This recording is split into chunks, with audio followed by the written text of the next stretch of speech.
I'm Alex Mozed. You're here on Winner Take All, where we talk about the constant battle between large tech monopolies and traditional incumbents. I'm joined by Nick Johnson, co-author with me on the book Modern Monopolies. We have a riveting series of lineup today, starting off with our friends over at Facebook. Facebook buys video shopping startup for marketplace. And what you'll see in this highlight and a couple of the other highlights that we're going to cover on today's show is that we're seeing a lot more investment or emphasis on the role of video when it comes to some of these key tech monopoly players. So Facebook bought this company called Packaged with no E, and it's small, 5-person startup. Was building a shopping aspect for YouTube videos, basically ability for you to buy items and stuff while you're watching a video. Right. And it's a live stream shopping capability. Live stream shopping. And when they interviewed him, when they founded it in 2017, he said, think of us as a reimagination of QVC or the home shopping network, right? So maybe a couple weeks ago, right before the break, we were highlighting that over $4 billion worth of goods in China were sold through Alibaba and other of the product marketplaces in China via their live streaming influencer shopping capability. Yeah. Right. And like the Kardashians launched a product, did a live stream, and then you could buy it. You also have stuff you wouldn't expect, though. Like you have hundreds of thousands of farmers selling local produce on live stream on Taobao Live and that kind of stuff as well. I think the stuff you would expect, like fashion and jewelry and beauty products, are kind of the leading things, but they've also got this pretty strong community of people selling all kinds of other goods on live streaming. Mm-hmm. Yeah. And, shopping while watching TV has been a big thing for a long time. Right. And this is just the new version of it. It's interesting. What did QVC buy? Zulily. QVC bought Zulily for $2.4 billion in 2015. Liberty Interactive owns QVC, and Zulily is kind of like a discount online retailer, not a marketplace. They are, I think, more of just kind of like an e-commerce provider. So it's not as open as you would expect, where these are much more open in the sense that I can go on, I can do content, I can create content for the platform, and then I can also sell stuff alongside of that. Whereas what QVC did was kind of the linear version of this, right? It was, hey, now people buy products from our TV show and they can call up this. Now they can just buy stuff linearly online that we have in stock. Yeah. And then I'm sure they cross promote them between the two. Yes. There's some synergies there, but yeah, it's definitely not embracing that marketplace model. Yes. How do I open up an ecosystem, let people create content and sell stuff and do both of those things together? And now I'm the middleman. I'm the intermediary. We're seeing Facebook do that. Obviously, Instagram has been doing that. We've covered how Amazon's doing it too. They have this Amazon Live, which is exactly what you'd expect. Basically, people come on selling Amazon products similar to kind of like a QVC type format. Bam, look, I can buy stuff. I can buy this little, what is this? Like a neck massager, shoulder massager. Oh, it's for my posture. Okay. And no, I'm not going to buy this. Thank you. But yeah, boom, look at this. So I think they have some catching up to do, right? I mean, I don't think you can really go and if I'm one of these large incumbent, let's say TV shopping channels, we saw QVC make a multi-billion-dollar acquisition, but you can't go build this stuff from scratch. I mean, you're even seeing the big boys like a Facebook, even though this company was small, they only had 5 people.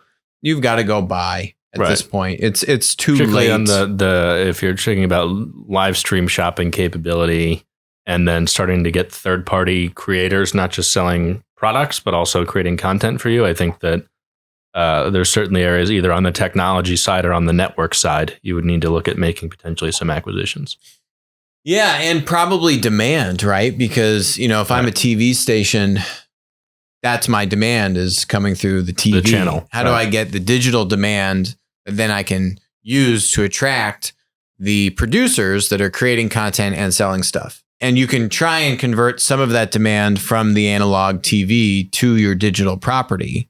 But I think you also need a slightly different audience when you're talking about digital property versus analog. Tend to be more of a millennial type audience that would be doing some of that. Slightly different audience. That to me would kind of be like the dry powder that we talk about on the show, where it's like, this is an intrinsic asset that if you are a TV station, you have this latent demand. You will be able to channel some of that to a digital property, not all of it, maybe not even half of it, but some of it, which could then justify for you to go make an acquisition at a much higher multiple than you'd probably be comfortable doing otherwise. And then try to leverage demand, digital demand that you have elsewhere. It doesn't have to be a platform business already. Could be a linear business that has digital demand that now you're going to open it up and kind of platformize it. But yeah, you got to get playing ball and quick, because the big boys are here. And they're only going to put more and more fuel on the fire. As we've seen in China, this is the way things go. China's clearly led the way on this, as they have in many other platform spaces.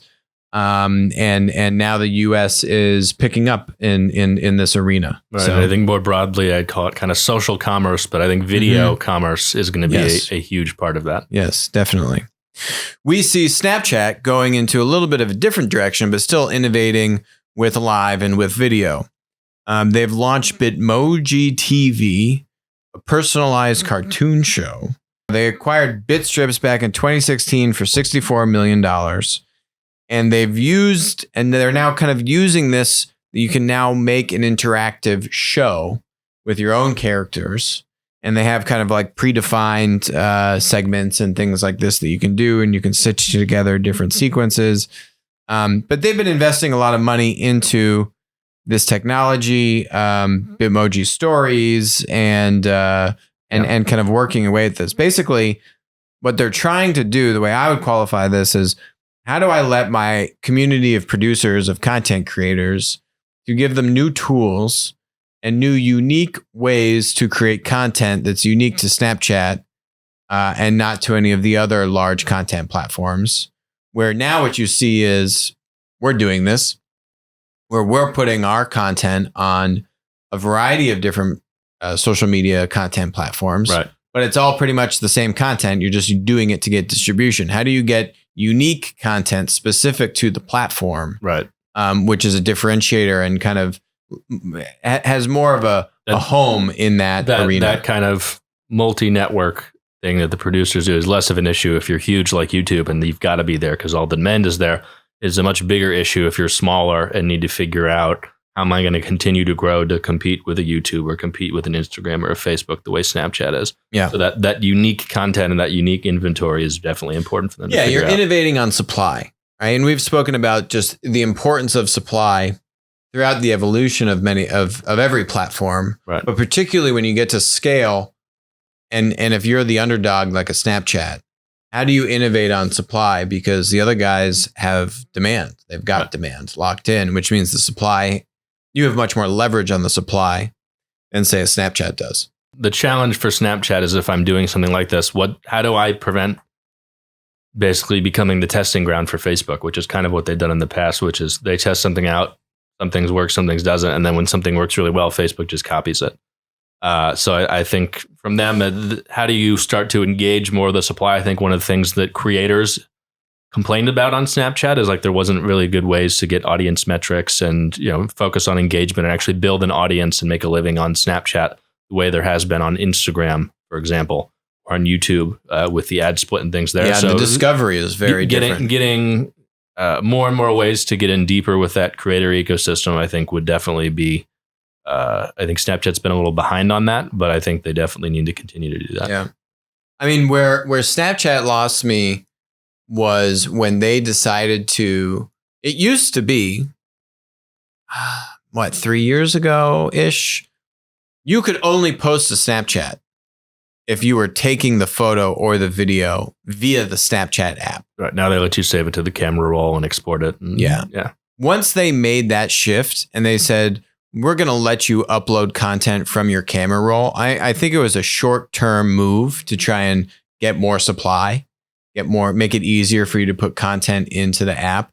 But when they made that shift, to me, they were about to cross this threshold where Snapchat would become the default camera app on your phone. They would replace. I found myself taking photos in Snapchat's app, even though it was worse quality. The camera sucked compared to your Apple camera app. The quality sucked, and it was pixelated and grainy, but I would still do it because otherwise I couldn't post it on Snapchat. Right.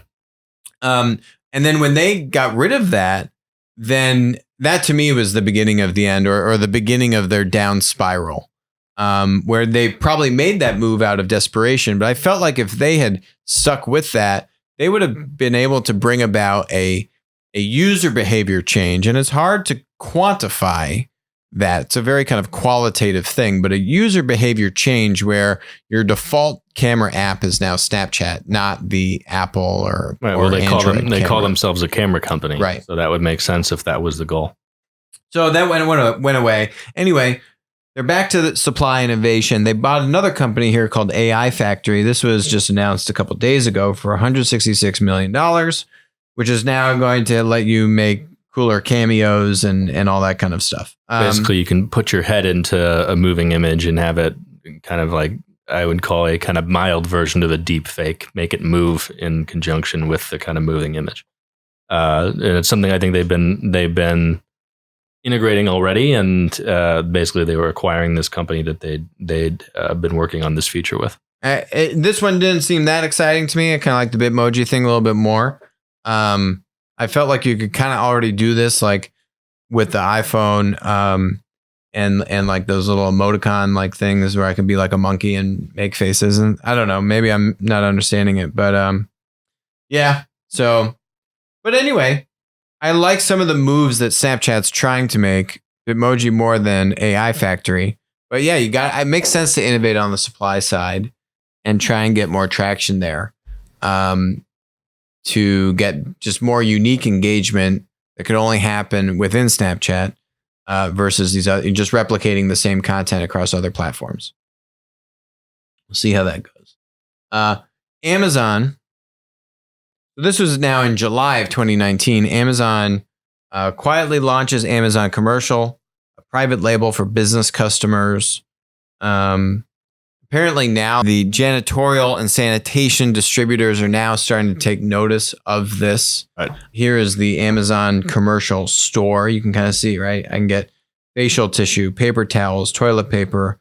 All these are very basic products. A multi-billion-dollar industry. You can now get it at, low Amazon prices and their white label products. Clearly, just what you're seeing is that they're just gearing up for war and going after all in a very clear pattern, just marching down to all of these kind of pack and ship, commoditized type of product categories in B2B distribution. And they're just layering in all of the typical tactics that we saw them do on the B2C side, bringing that to B2B. Right. It's only going to continue. And it's working. Because now what you're hearing the B2B distribution industry clamor. And, initially they kind of ignore it. And now you hear it rumbling and saying, oh, well, It went from Amazon will never work in B2B, whatever, to, oh no, now Amazon's in our industry and they're competing with us directly with their first party selling in addition to the marketplace. And now we start to take notice and get worried. And look, it's not like a novel strategy to make a white label product. Distributors have been making white label products and retailers for, yep. I don't know, probably over 100 years, right? Or I don't know, decades. So, but the problem is when you have an Amazon branded white label products versus fill in the blank, XYZ B2B distributor product, and you look at the brand power of Amazon versus that distributor, the brand power is very strong. And you've basically now commoditized the value of that product. Literally the definition of a white label product. And it's Amazon's brand versus your fill in the blank B2B distributor white label brand. Right, and they have the marketplace that it sells through and you're competing with them for demand. It's not a good position to be in. Right. And that's actually where a lot of the B2B distributors would make a lot of their margin was on the white label products. That's why you see all the retailers trying to push their own products on a shelf in the store. because that is where they get good margin from. So yes, very interesting, pretty predictable. This train's only going to continue to keep on chugging. So, well, let's complete the cycle to TikTok. This story here, a couple months ago, why Facebook passed on buying the app that became TikTok. That was Musical.ly, right? Yeah. Is that how you, not Musically? Musically, yeah. Okay. Musical.ly? That's how it's spelled. So my incorrect pronunciation. So anyways, a recap. TikTok was this thing called Musical.ly, according to Nick, or otherwise known as old people. Musically. ByteDance acquired it for $800 million. Story is kind of interesting. It goes into some of the background on Zuckerberg was initially hesitant to buy it. It was Kevin Systrom, founder of Instagram, who said, hey, we got to look at this. We should go buy this, which is kind of interesting, right? Like when Zuck was really in the game, had his ear much closer to the ground, he obviously knew I got to go buy Instagram. Then you buy Instagram and the guy who founded Instagram says, hey, you should go buy Musically, right? You know, when you're really in the game like that and you can see the up and coming trend, you know. So Systrom knew. Zuckerberg, basically the growth was slowing a little bit. He wasn't too hot on it. Then apparently he actually met with the founders and warmed much more to it. Ultimately, what the article says is his big hesitation was that it had a lot of Chinese stuff going on with it, in the sense that A, they had Chinese users, B, they had Chinese servers, right? And he could foresee this being a big problem. And he conceptually, as we've covered many times on the show, will not put data servers and store data and do business in China as his own decision. Even though, you know, if he wants to go into China, he has to basically comply with the rules, and he doesn't want to do it. He's one of the few tech billionaire founders that I think has not really ever wavered or ever really kind of been. Well, he did learn Chinese, so I'm not sure if I'd give him. That's true. He did learn Chinese. There was but definitely he also some intentions there. Did weird stuff like kill animals for a year and eat he would only eat meat that like he killed or something with his own hands. You know about that? Yes. Yeah, he'd go like kill chickens and anyway. Anyway, he had some hesitation. He liked the founders, then he warmed up to it, and then ultimately the China stuff scared him off. I think rightly so. Yeah, I think given the regulatory environment, obviously it's hard to predict, you know, looking back a couple of years, but where we are today, I think that would definitely be a hot button issue. Hot button, big issue. I think Facebook had made that acquisition. Yes. So fast forward to today, or basically like 2 weeks ago, U.S. Navy bans TikTok over security concerns.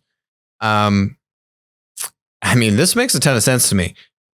Basically TikTok's big in the military, in different parts of the Defense Department, and it has access to your location and your GPS and all this other information about you.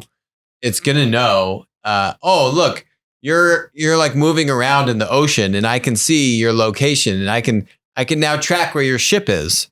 That's a pretty nice little hack into saying, oh, I've got a handful of sailors on the ship that's using it. And especially if you're on an Android phone, you know, what kind of code is in the TikTok app to monitor your location without maybe the explicit permission. Now Apple's been trying to say, well, you can only access my location while I'm using the app versus always. But you know that not everyone's really checking those permissions properly and handling all that kind of stuff. So basically what the U.S. Navy has said here is users were directed to not install and uninstall the app TikTok from government furnished mobile devices such as iPhones and iPads.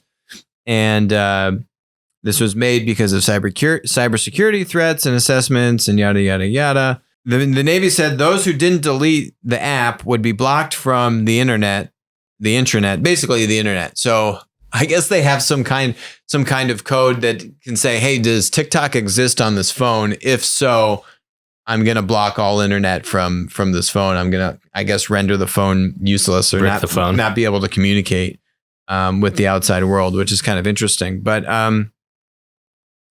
there's other examples of this too. I didn't really want to dig too much into it because they're not platforms, which means I don't really care too much about covering them. There's something about like Map My Run and the data that people showing running around, like mapping out naval bases and this kind of stuff. Map My Run. There's the DJI drones, which are Chinese-made drones. They control 2/3 of the market in the U.S. Yeah.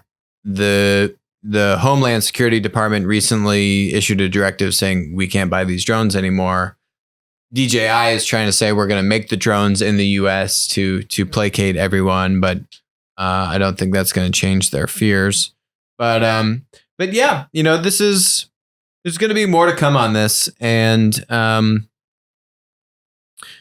think there's nothing wrong with a certain level of protections around data storage requirements, and some kind of tech protectionism.